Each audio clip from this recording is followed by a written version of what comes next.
It struck me today that my aunt and the family that is fighting here, they're fighting the same thing they've always fought me against, which is they don't want me speaking out too much about this family.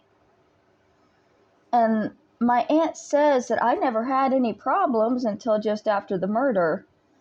But the reason that is because they never got me help to find out what was wrong with me. There was always something wrong.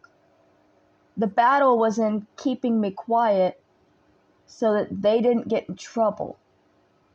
In third grade, the school sent paperwork home that I needed help. They wanted me to seek a counselor, and my parents wouldn't let me go.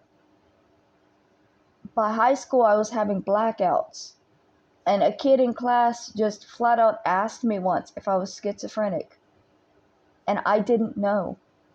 And then that kid got in trouble because it was not a acceptable question for school, right? But he was the only person in my life asking those questions. I didn't get actual diagnoses and help until after I tried to kill myself and got put in a mental hospital. And I was an adult by then. I was on my own.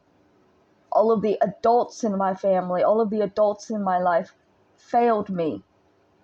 They failed to acknowledge that I needed help regardless of what they were scared I would say. All they ever cared about was making sure nobody ever listened to me.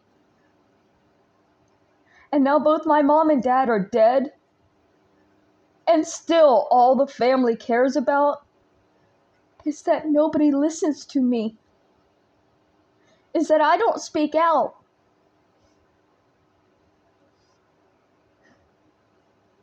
It's like it's never gonna end, right? My entire childhood, I couldn't get help because of the fear of what I would say if I started talking.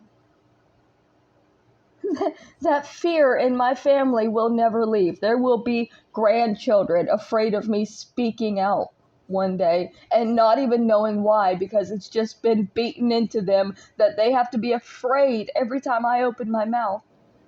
And the things I'm talking about, they regard dead people. Why would the living care so much to keep secrets for the dead? These are questions I'll probably never understand. But this is what's ruminating around in my brain this morning.